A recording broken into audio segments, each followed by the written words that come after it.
for health system transformation. Let me first, we'll introduce ourselves here.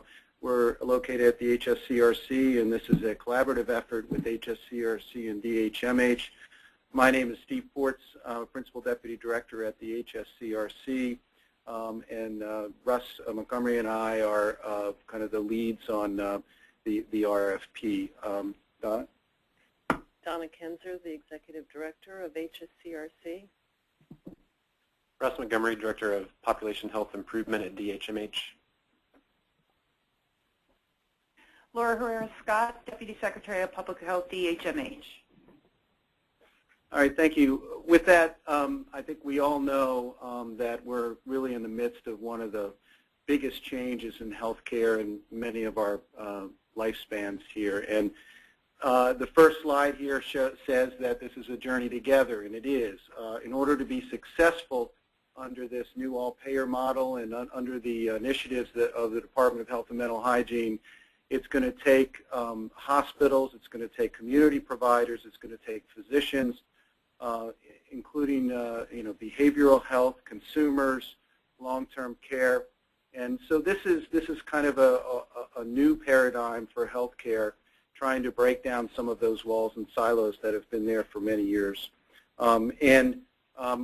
As I mentioned, the HSCRC and the department are just pieces of this puzzle. Most of the people, I believe, on this webinar are the boots on the ground actually making things churn. So what we hope to do today is to have some understanding of the focus and the vision of DHMH and HSCRC, so give you a little bit of background. Then some context under which the RFP was posted, and then finally provide you with some of the purpose and some of the components of the RFP. So for the agenda today, we will first talk about what the HSCRC and DHMH has been doing and the work we've been doing related to particular care coordination and care transitions, care planning, care management, and alignment as well. And how the national environment and DHMH interface with the goals of the Commission and the new all-payer model. And this is important also, the need and the reason for the need to focus on particularly high utilizers and particularly those that are in the Medicare program. Then Russ will talk about some of the details of the RFP, and we'll respond to some questions that we have currently received, and then we plan to respond to questions that you may have here live. So on the first slide here, at the very highest level, we recognize that management of services for persons with serious chronic conditions is a priority, and improving their lives and also reducing preventable hospitalizations. As you know, these folks have special challenges, and regional coordination and data and infrastructure, I think we believe, are some of the means to success in addressing these folks. And if we are able to address those folks, again, in this journey together, we will improve the population health of the state of Maryland. Just by way of background, I'm sure most everyone knows that beginning in January 1st, 2014, the state obtained a new all-payer model, a Medicare demonstration project, and we've been operating through our first year of that program. The whole goal is to achieve the triple aim, that is to improve the quality of care, to improve population health, and then to, at the same time, to reduce cost. We would have been happy in the past just to achieve one of these things, but we are charged, and CMMI is charged with achieving all of these things at the same time, and it is doable. Year one, we focused on driving hospitals' initiatives to population health and really a patient-centered focus.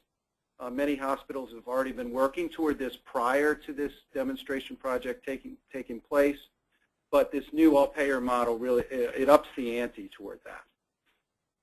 So as I mentioned, we are now in year 2, but in year 1, as I mentioned, we completed the initial payment model changes for all hospitals are now on global revenue models designed and focused on enhancing quality and creating incentives for hospitals to actually benefit from improved quality and improved care for patients. In year 2, the focus now, which is kind of the background for this RFP, is the focus is on care, is coordinating and integrating care. And some of the solutions need to be patient-focused and engage in education of patients will be important. And so will partnerships, and that's partnership with physicians and practitioners, long-term care and post-acute care providers, the mental health system, community health, and other service organizations. And those are both healthcare service organizations, but also social service organizations. We understand that a significant amount of the problems for chronically ill folks relate to social needs and social determinants. So that, we are hoping that and recognize the need for that to be part of a solution.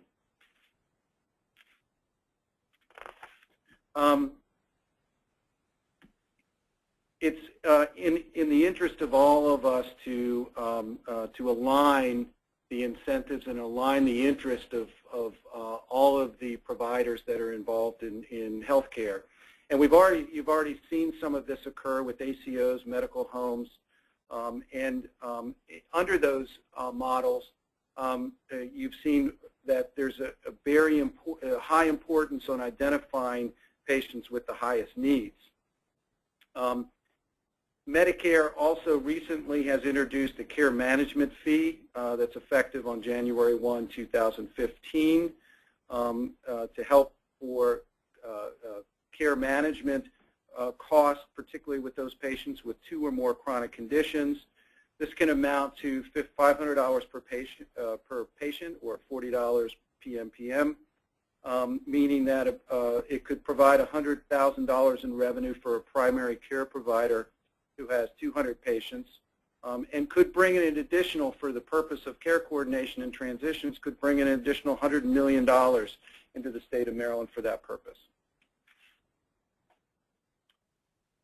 And again, the initial focus here, because of the high needs patients or the magnitude of the high numbers and magnitudes of high need patients, is on the Medicare program.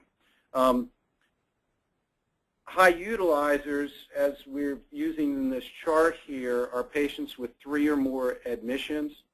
And you can see from the chart here that 2/3 of the highest utilizers, and both the numbers of patients and dollars, are in Medicare and dual eligible categories. 14% of Medicare patients have 6 or more chronic conditions, and they account for nearly half of all of Medicare spending. So it is clear that this is an area of focus and one of the cost drivers for hospital care in Maryland and elsewhere. You've seen many of these pyramid charts, and this is just to identify some of the different approaches for different level of patient needs. The highest level, the red section here, or A, are those with the highest needs and would require individual case management for these individuals who have these significant demands. The second tier are those that need to modify their risks and to ensure that they don't end up in the top red tier. And the bottom 2 tiers really want to promote and maintain health, particularly for preventive care. Now for resources, obviously it's not possible to be totally aggressive with all of these patients. So what we've done, we've estimated using some Medicare data in Maryland that the top 5% are those that, if the top 5% have high needs, that would amount to about 40,000 Medicare beneficiaries. The next tier is approximately 30% of Medicare beneficiaries is the next tier, and that would account for 240,000 people. It would be very expensive to use the highest, most expensive, aggressive approaches for all of these folks. So risk stratification is going to be important to determine what level of interventions should be provided for these two top tiers. So, so the focus, so some of the key strategies here, obviously just kind of summarizing what I had just said, is to focus on the populations with the greatest need, and therefore there's the greatest opportunity for savings and return on investment. And again, in that top tier, some of the strategies that could be included for these folks include performing assessments and developing additional stratification, as I mentioned, individualized care plans, individualized community-based case management, and respond rapidly to changes in patient conditions. The second tier, their approach, as I mentioned, would be to reduce their risks of ending up in the very top tier through integrated care across providers and setting. So the HSCRC, along with the department, have been looking at both some statewide approaches to care coordination and transitions and care management. And Dr. Herrera and Carmela Coyle have been chairing a work group of broad stakeholder groups, and they are beginning to prepare recommendations on how to accelerate care coordination and improve the needs for chronic care patients. Those deliberations are still in progress, and we hope, we believe in the next month or so that we should see some recommendations coming out of this group. But the focus of this group is going to be more on the statewide initiatives rather than the regional initiatives, but I think it's important that those regional initiatives support what the statewide goals are as well.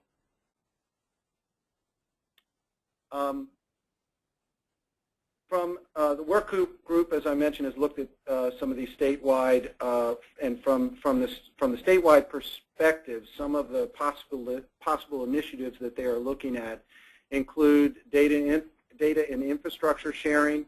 That means leveraging some of the existing data we have, and then accessing more Medicare data to support things like risk stratification and identifying those patients that should be in the top tier, middle tier, or lower tier. Care planning, particularly as it relates to a process for patient consent, for care plans, and for organizing training, engagement, and activation approaches. Encouraging collaboration with community providers and volunteer efforts, and then connecting those outside of hospitals that are currently not connected to CRIS to share information. Now, the RFP focuses on, Russ is going to talk more about this in a minute, but it focuses on some of the regional priorities, and some of the keys to this include supporting high needs patients and focusing on Medicare and dual eligibles, particularly folks like frail elders, ESRD, patients in long-term care, patients with serious mental conditions, patients with advanced chronic conditions. We want to see organizational plans and how to integrate efforts across providers, public health, and community organizations, and to develop coordinated approaches to best utilize the new resource of the Medicare Chronic Care Management fee. We expect final recommendations from both of these work groups, the Care Coordination Work Group and the Infrastructure Work Group, soon. And we expect that it will be out before we embark on these regional planning grants. So with that, I'm going to turn it over to Russ to talk about the RFP itself and then respond to some of your questions. Thank you, Steve, and good afternoon, everyone. As Steve said, I'm going to provide an overview of the award and walk through the application process as well as the requirements for the applications. I'll also provide some guidance on funding priorities, sort of what we want to see in the applications. And then, as Steve mentioned, once I walk through the slides, I will walk through questions that we've received so far via email, provide answers to those, and then we'll open it up to live questions.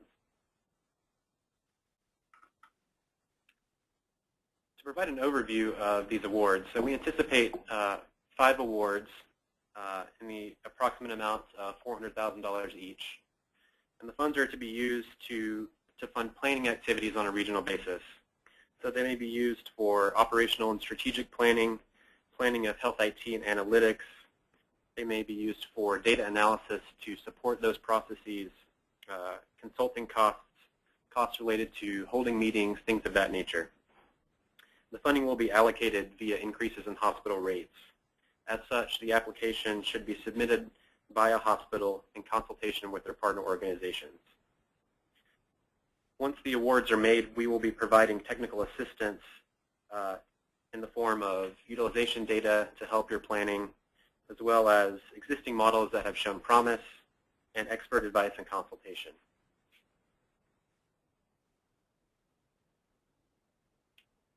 The application deadline is April 15th, and we anticipate making awards on May 1st. Submission will be via email to the address on your screen, dhmh.pophealth@maryland.gov. This will also serve as an inbox for questions after the webinar moving forward. Applications will be reviewed by a multi-stakeholder panel in consultation with HSCRC and DHMH.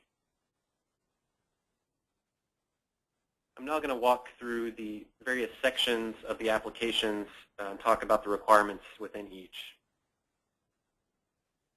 The first section of the application should be scope and need, and this should be approximately 1 to 3 pages. And we want you in this section to define the target geography. So that would include the specific zip codes of the area that you're focusing on. If you're focusing on whole counties, include those as well. You should also in this section include narrative and data describing the health needs and conditions to be addressed through the partnership. The next section is model concept, and this should be about 3 to 5 pages. In this section, we expect to see a description of the proposed delivery and financing model, more detailed information on the target patient population. So are you focusing on high utilizers? Are you focusing on individuals with specific conditions? That's the kind of information we want to see there. We want you to describe the services and or interventions that the target population would receive. We want to hear about the role of each participating partner within the regional partnership. You should also highlight infrastructure and workforce requirements to carry out this model, as well as how the concept will advance the goals and help meet the requirements of the all-payer model.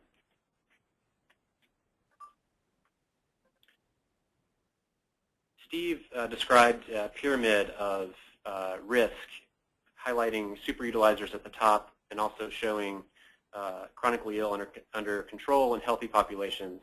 And so, as such, we want to see a population health strategy that has a plan for improving the overall population health of the region, not just within that target population. And this should incorporate and build upon existing community health needs assessments and action plans that have been released by local health improvement coalitions and other entities. The final section is potential for sustainability, and this should be 3 to 5 pages. We want to see a proposed financing mechanism to sustain the model. The partners should demonstrate a commitment to sharing resources and addressing alignment of payment models. I mentioned page suggestions for each of these sections, so try to stick to those as best as possible. Moving on to the next section. So this section is a process and list of partners. It should be 1 to 3 pages. We want you to describe your proposed planning process. the number of meetings you're going to hold, analytic work that would be needed to support the planning activities, what your decision-making process will be like amongst your partners on the design of the model and the financing of the model, and the role of any consultants that you may be using. We also want to see a list of all the participating partners. The next section should be a budget narrative of 3 to 5 pages, and this should be a line item budget with anticipated expenses. We'd also like for you to include a brief narrative explaining and justifying those expenses. So that's it for the application requirements, and I'll address some of these sections in more detail in the question and answer portion. For a lot of these sections, we're asking you to provide details about model design and financing. This can be at a high level given that this is just a proposal and that the details will be worked out over the planning process.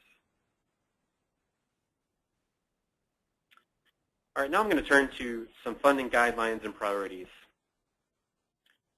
So as we review applications, we expect to see that they support the purpose of the all-payer model of hospital payment, which is the achievement of the 3-part aim, as Steve described, which is improved outcomes, lower costs, and enhanced patient experience. Proposals should demonstrate potential for scalability as the partnerships demonstrate success. They should also support coordinated action in areas where uncoordinated action could lead to additional cost. We'd like to see that you have the support of the local health improvement coalitions within the region. Ultimately, the proposal should help to align other parts of the healthcare system with the goals of the all-payer model. Now I'm going to describe some priorities, and these build upon the context that Steve provided earlier in terms of where we're headed at a state level. So we'd like to see a comprehensive set of partners with standing in the region. There must be at least one hospital. We'd like to see their affiliated providers, independent ambulatory practitioners, home care, and facility-based providers as well. As Steve mentioned, this is not just exclusively about clinical providers. We also want to see behavioral health, public health, social services, local government entities involved as well. The application should address multiple high-cost conditions with an initial focus on Medicare. And priority will be given to proposals with larger scale that address multiple high-cost conditions. Initial efforts should focus on Medicare and/or dual eligibles, but should be scalable to include Medicaid as well as private payers. Another priority is for applications that integrate primary care, prevention, and address multiple determinants of health. Ultimately, long-term sustainability of these types of models depends on addressing multiple determinants of health. So we want to see integration with primary care as well as interoperable care plans amongst partners. And the intervention should address patients' non-medical needs in addition to their medical needs. We'd like to see a sustainability concept that builds on the all-payer model and other delivery and financing models. So that would include ACOs, patient-centered medical homes, and other value-based delivery models. We'd like to see in the applications a reinvestment of hospital savings generated in the short term into the model. Other examples you may want to consider include pay for performance, gain sharing, shared savings, and regional health trusts.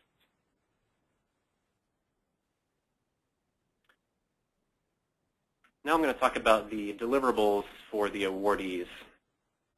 And this is a little bit subject to change as we get further along, but as of now we're expecting that the awardees will deliver an interim report on September 1st of this year describing the planning process to date and decisions that have been made about the model. The ultimate deliverable is a regional transformation plan.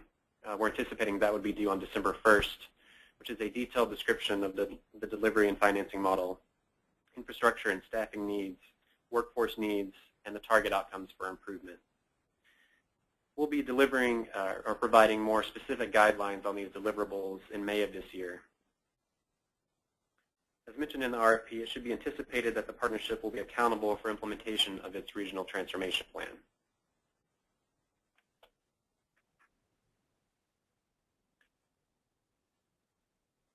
So all of the questions questions that we've received to date will be provided in an FAQ with answers. We'll be posting that on the HSCRC website in the coming days.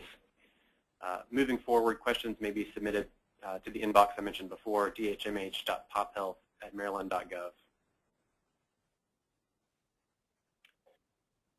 So now I'm going to move into the question and answer portion.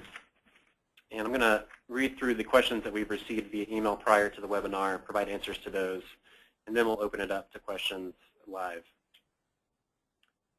The first question is, may a community-based organization submit the application? The answer to that is no. The application must be submitted by a hospital in consultation with its partner organizations. May a hospital be part of more than one application? The answer to this is yes. A hospital may be part of more than one application, although they should be the lead on only one application. How can my community or provider group receive funding? As mentioned, applications must be submitted by a hospital, so you need to work with the hospital in your area to develop a plan for a partnership and submit an application with them. When will the funds be distributed to the awardees? Funds will be generated through an increase in rates for the participating hospital or hospitals. The hospital will then distribute funds in accordance with the proposal. Are there limitations on the use of the awarded funds? For instance, may funds be used on salaries of individuals involved in the development of the application? May it be used for acquisition of data, external consultant expenses, capital expenditures, especially IT? And the answer is there are no limitations so long as you can justify them as planning-related activities in your budget narrative. And we reserve the right to disallow certain expenditures during the process of making awards. Do DHMH and HSCRC expect to receive any reports on the progress of the Regional Transformation Plan after the final deliverable is submitted? As I mentioned, we plan to release additional guidance on the Regional Transformation Plan in May, and we'll address that question in that guidance.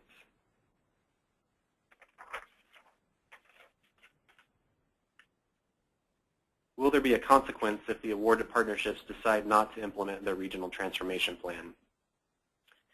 In the RFP, it says that it should be anticipated that the partnership will be accountable for implementation of its Regional Transformation Plan.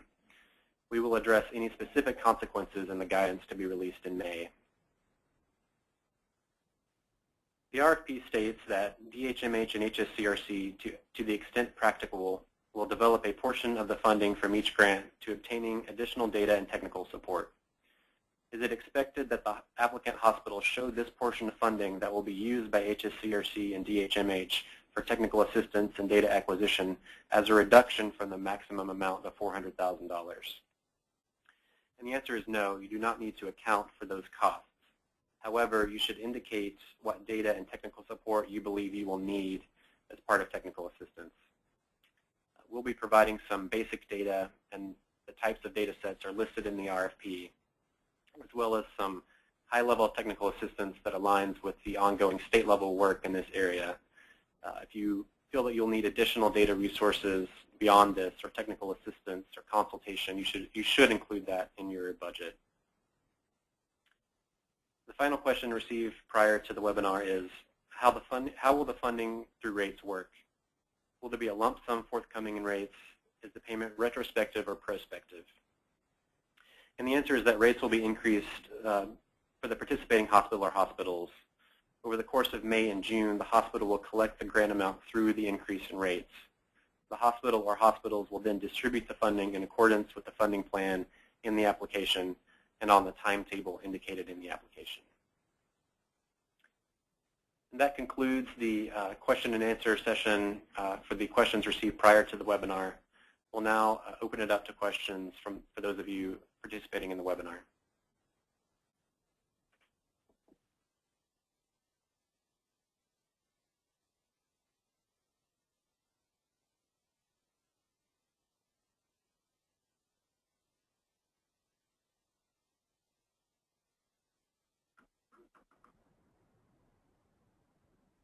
Yes, Stephanie, you may go ahead and ask your question.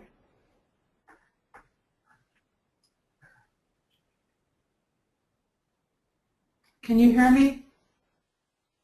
Yes. Oh, great.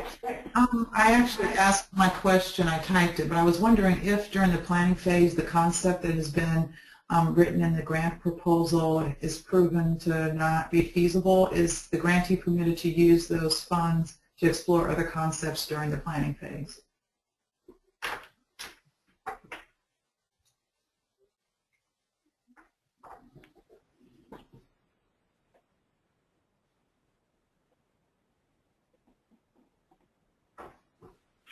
And an answer will be forthcoming in just a minute here. Everybody's typing in questions, and we have so many people on this webinar. We want to unmute you and have you ask the question instead of responding here. So we will go through and unmute those that have sent their questions in here. Hi, this is Laura Herrera. Scott, to answer, I think it was Tiffany's question that you just asked. You have 6 months to pull this all together, so if you start going down a particular path and, by month 2 decide that the plan you put forth is not workable, then yes, we'd be willing to understand what you're proposing and work with you all so you can proceed down a different path. Thank you.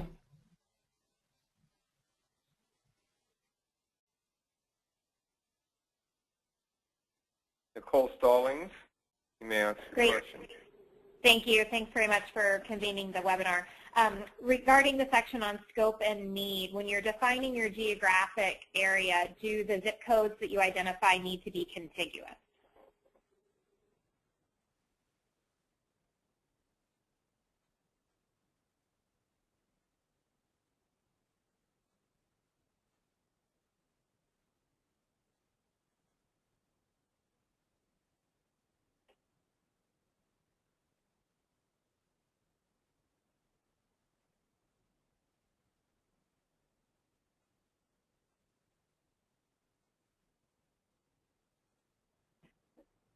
Within a region, this is Donna Kenzer, within a region we would like to have contiguous zip codes, but we foresee that there could be multiple regions collaborating together in a proposed RFP so that they could share scale, et cetera. Thank you.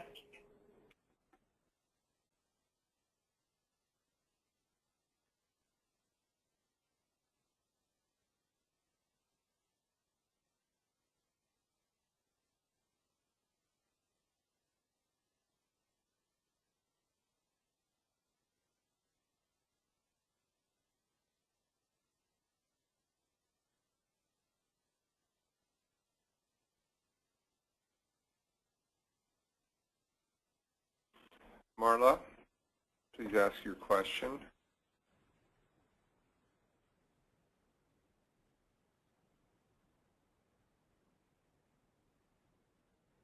Okay, Marla's question is, how do you define regional?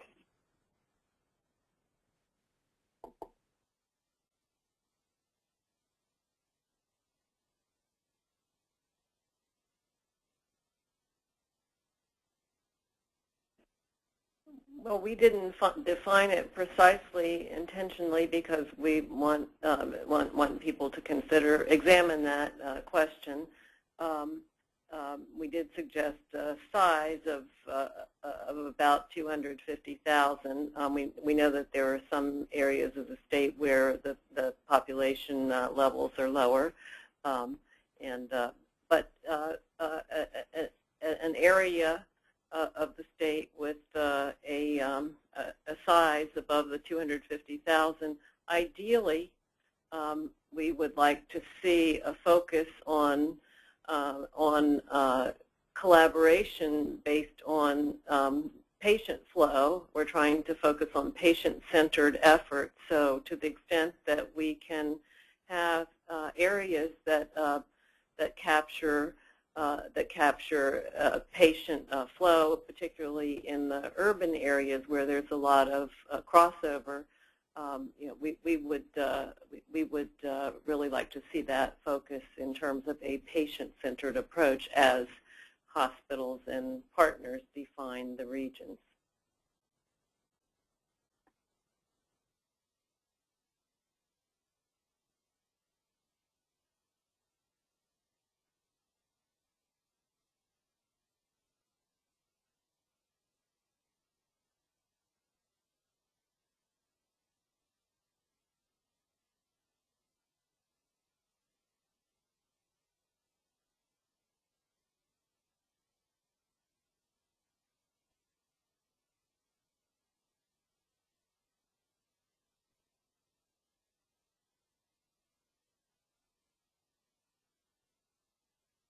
Thomas Haar, you may ask your question.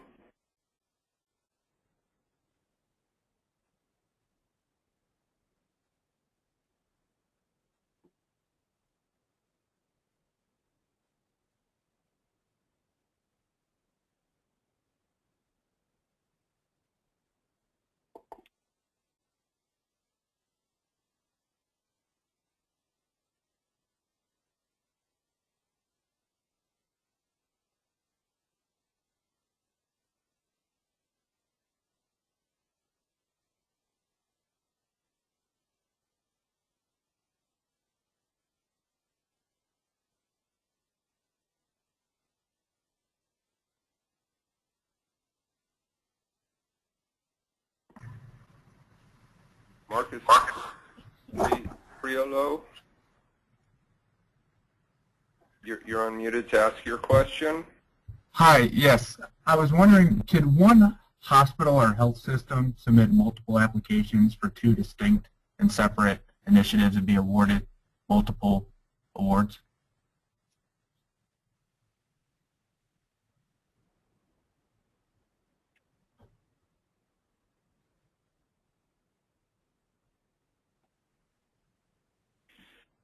The hospital can participate in multiple applications, but they can only be the lead in one application. But you can participate in multiple others as a partner if you'd like.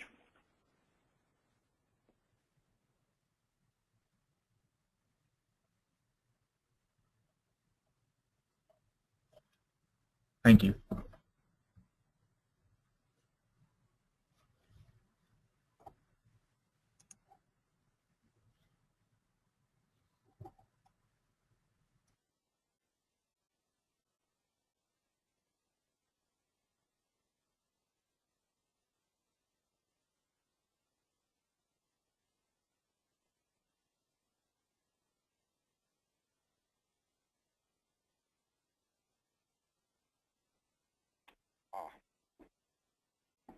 Raymond Graff. Gray. Or Hello? Gray, I'm sorry. You can hear me? Yes. Thank you for the webinar. Question: how would you define, for purposes of awarding the grant application, who the lead hospital is in a case where there are multiple hospitals that are submitting, and perhaps on an expanded or broadened region?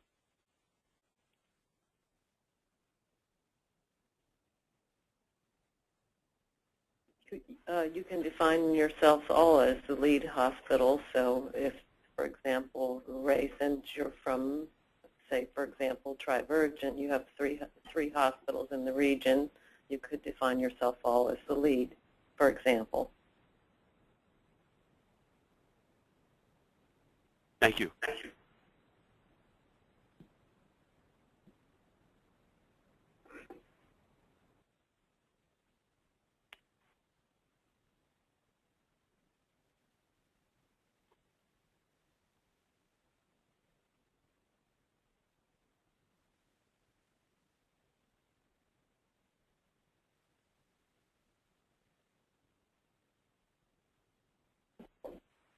Elizabeth Chung.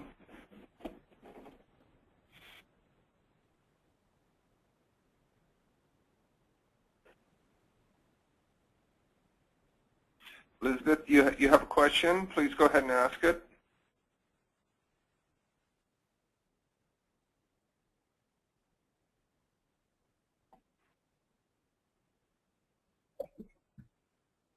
Can you hear me now? Yes. Oh, okay. I believe that this is basically a one-time process model. Is that correct? And so my question is, so after, if it is accepted, and what's next? What's your expectation with the models being funded? Is that something we can see on our own? Or would that make another round of Elizabeth, we're having a hard time understanding that you're breaking up there. Your microphone's breaking out, and if other people have questions, please call in on the telephone if you do not have a good microphone to speak from. But I believe the question was, this is one-time funding. That is correct. It's for planning. I'm not sure where she was going after that. I guess the question is this a one-time shot? Would there be another opportunity down the road? And I think we would say that if the Commission and DHMH found that this was a very successful approach to getting regional collaboration started, that not every region might be ready to do it right this moment. So I think we would be open to the idea of discussing it with the commissioners and visiting another time frame as we gain experience with the process. So I don't know if that's where the question was going, but that's the answer we have. Thank you, Donna.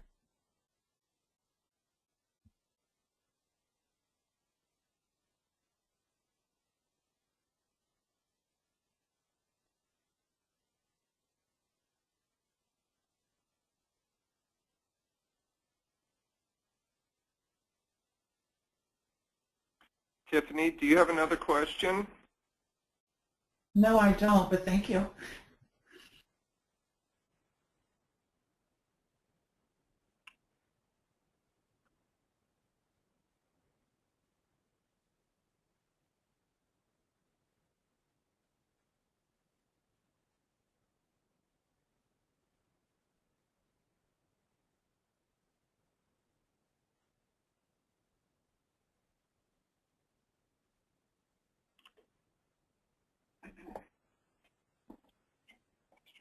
You got other questions here? That's regulatory.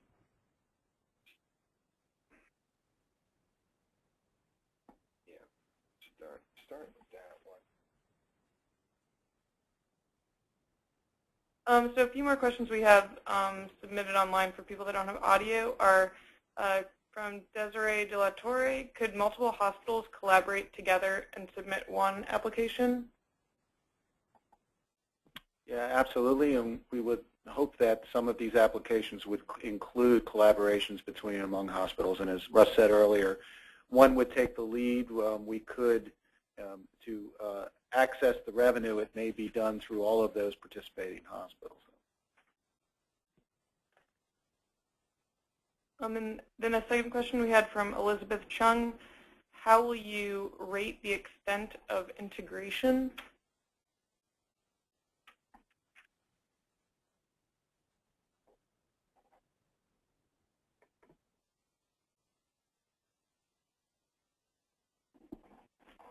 I think any way you can demonstrate collaboration in the past or the way in which it's described in the application is what we're looking for. We don't have any specific criteria for that.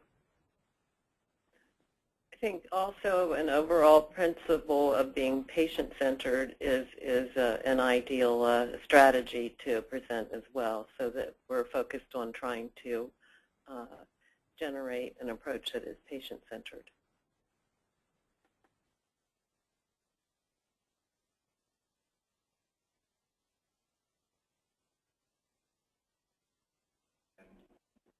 Ben Peck, you're unmuted. You can go ahead and ask your question.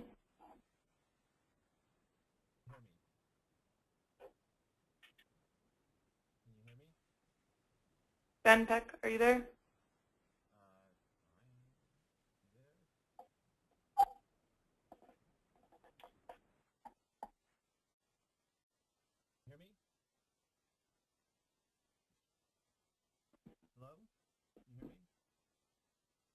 Leslie Graham, you're unmuted. You can go ahead and ask your question. Hi. Will you be issuing an evaluation scoring system for the proposals?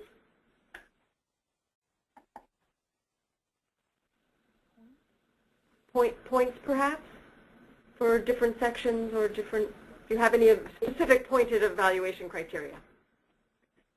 So this is Laura speaking. We haven't developed that process yet. I mean, we've outlined what we'd like to see covered as part of the response to the RFP. But as of today, we had not planned on releasing how each section will be scored. Okay. And a follow-on question for the budget narrative and the budget piece.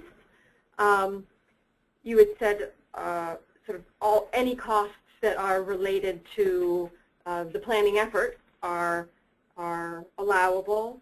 Is there any specific way that you want to show sort of if do you need consultant level costs with indirect and that level, or do you need high level line items? I think a high level line item would be fine. Okay.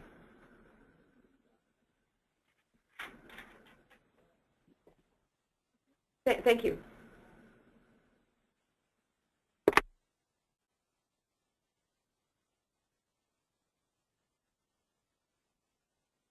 Nicole Stallings, do you have a second question? If hospitals, thank you. If hospitals enter competing applications for a region, would there be an opportunity to add hospitals or additional partners upon award for that region? Or are you really locked in with who you submitted your proposal with?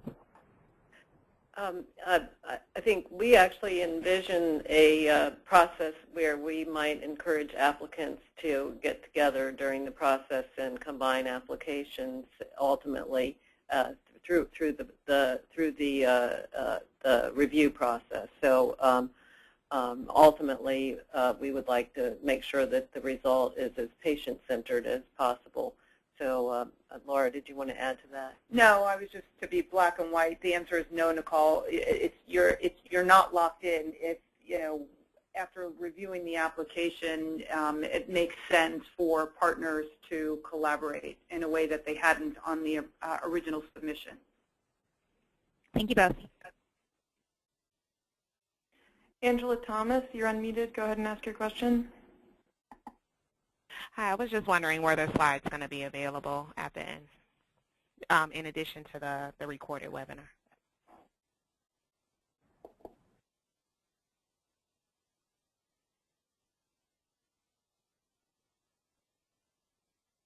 Yes, we'll be providing the recorded webinar as well as the slide presentation and all the questions and answers.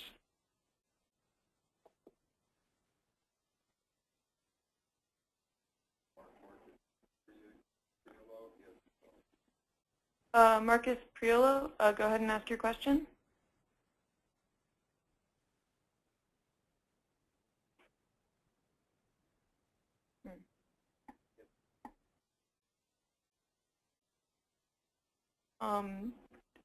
Susan Markley, you're unmuted. Go ahead and ask your question.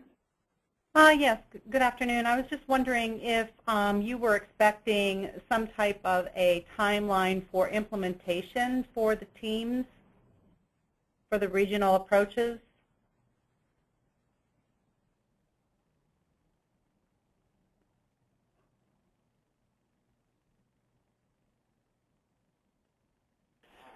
So we would expect to see that in the regional transformation plan itself, which is the deliverable from the planning process, so that can come at the end of the planning period.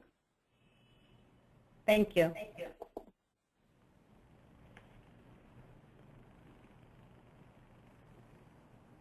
Ray Gray, do you have a second question?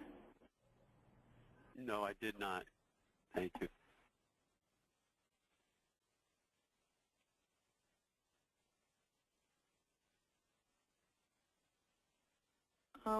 We have a question from Tiffany Tate written in. What happens if during the planning phase the concept is proven to be unfeasible? Is the grantee permitted to pursue other concepts with the planning funds?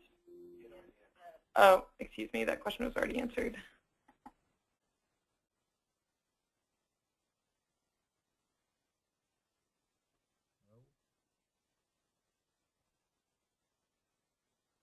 Please raise your hand if there are any additional questions.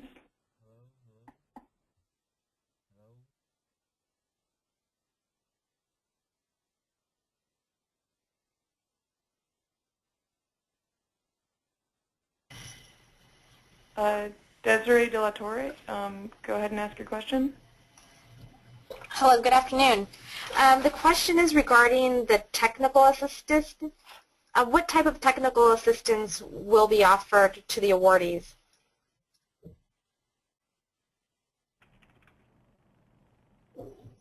We have several consultants that we've been working with who have particular expertise in staffing models and approaches to care coordination that could provide some technical assistance to the awardees, and also in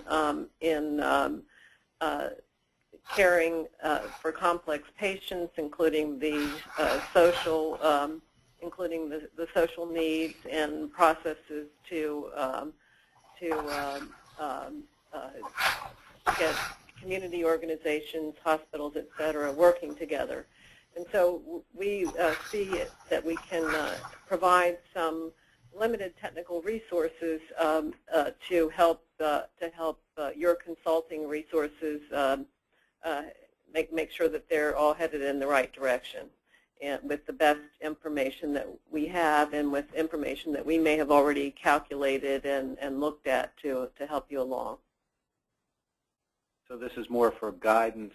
Obviously, if there are a lot of proposals, there's limited time that these consultants could provide. So it's more for guidance and then some of the data being potentially a go-between with some of the data that's written into the technical assistance provisions in the RFP.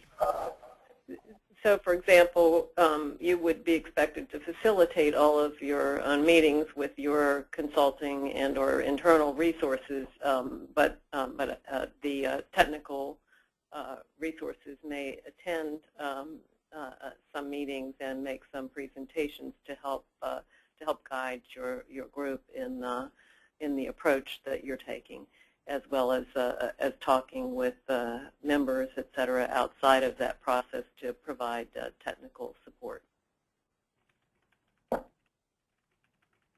Vanessa Auburn, go ahead and ask your question. Hi there, this is Vanessa Auburn from Economic Health. My question is, will there be additional dollars in the future for implementing the regional transformation plans that are submitted?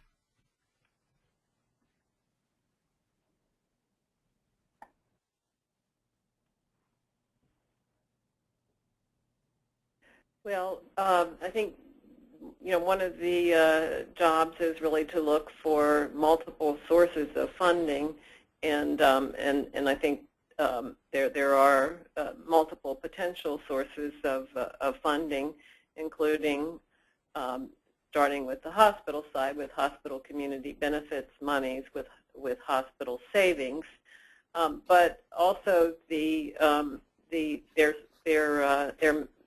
there may be potential resources available from grants or other resources that the state would pursue, and also we should be getting back to the applicants to let you know what resources would be provided on a centralized basis, as we outlined earlier in the presentation. So what sorts of analytics, what sorts of IT resources might be provided more centrally. Certainly there has been a discussion of having potential hospital rate monies also dedicated to future activities. So that's not a definitive answer, but it's an answer that additional resource requirements will be considered in the future as we move along.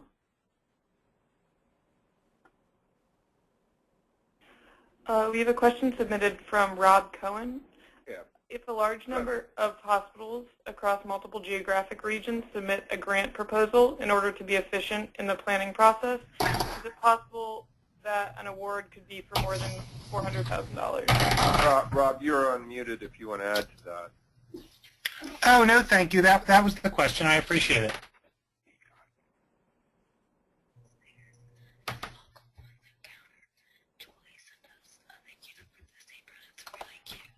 We can hear you.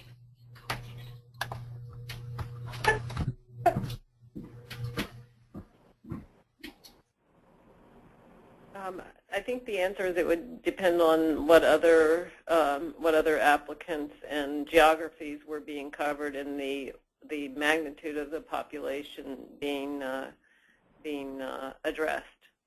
So I think that would be would drive the answer to that question.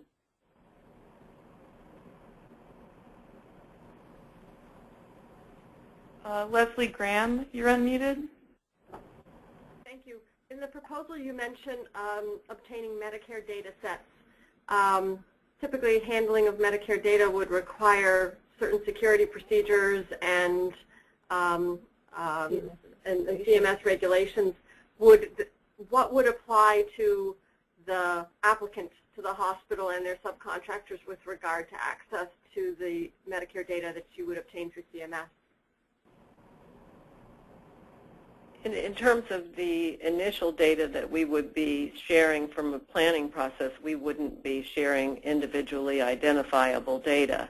However, one of the strategies of the care coordination work group to facilitate ongoing activities is to develop statewide approaches to how data can and should be used and when permissions are required and among what parties data can be shared with DUA agreements, et cetera, and so forth. So that issue is being tackled when we get into individually identifiable data on a statewide basis. But for the planning process, we don't foresee needing individually identifiable data. And will HSCRC then be doing the data analytics, or would you provide de-identified data for the region but linkable across, if it's claims data, so that the applicant or the partnership that's applying could do the analysis? I think if you specify in your application what data you need, then we will address how to get that data in the most efficient way as possible, either with our contractors or yours. Thank you.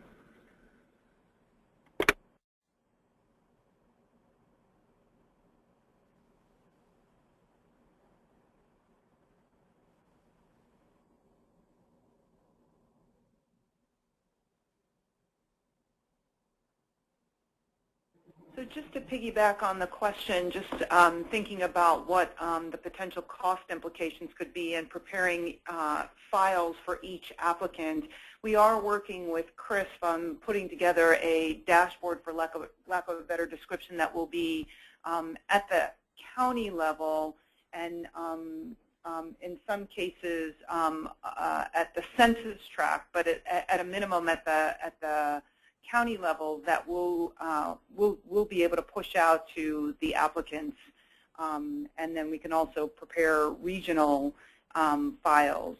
But whether or not we will be preparing zip code level files for the applicants to be doing analytics will have to be described as part of your application, and as was mentioned in the original list of questions that we responded to, depending on the level of detail of the analysis, that cost might have to be built into your budget.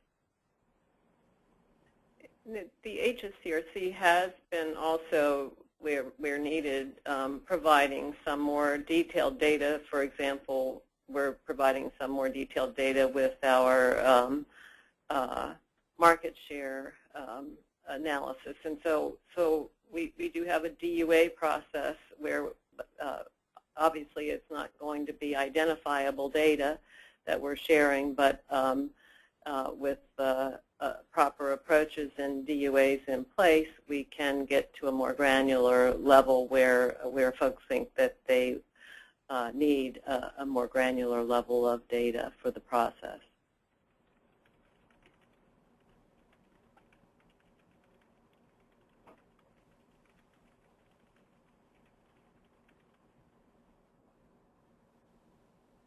Last call for questions.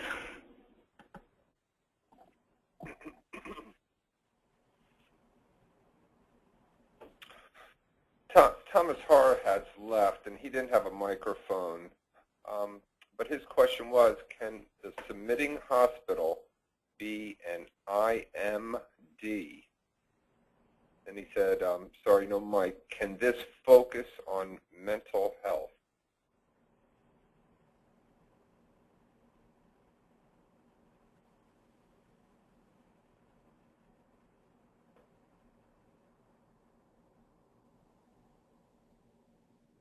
So we're not sure what IMD is.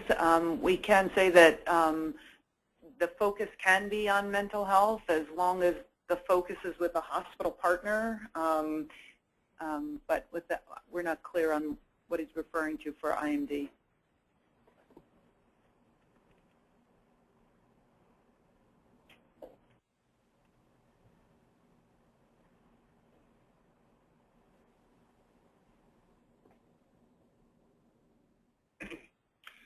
Okay, we'll have a list of all the email addresses for the registrants here, and we can send out to them then separately too, to have them resubmit questions or send them in. Marcus Priolo had a question. Could one hospital or health system receive multiple awards for 2 or more distinct and separate initiatives?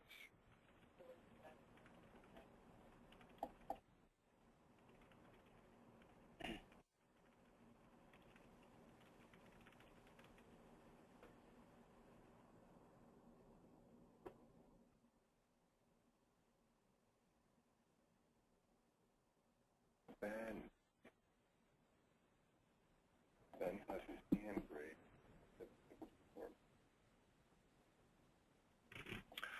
Are there any further questions from anyone? Please raise your hand if so. Otherwise, we'll be wrapping up here shortly.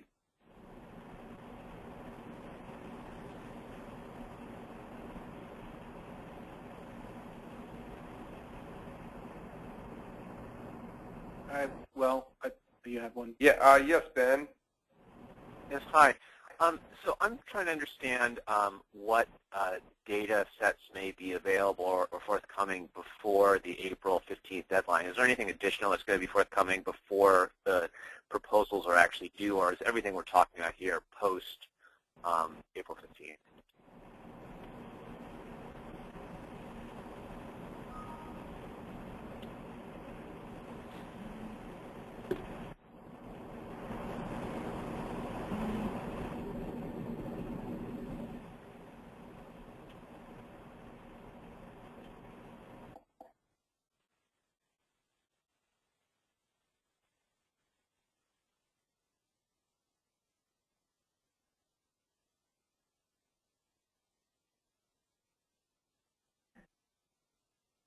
We are working on some dashboards that will be available after the award process, but we do have Medicare chronic conditions reports by county that identify the number of individuals with different chronic conditions in each county that we can make available.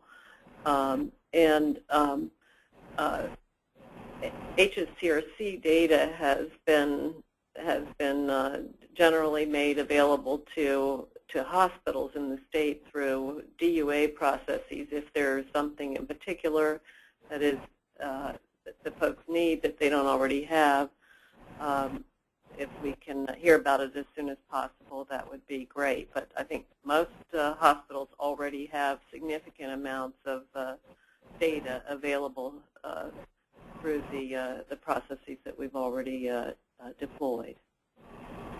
Thank you.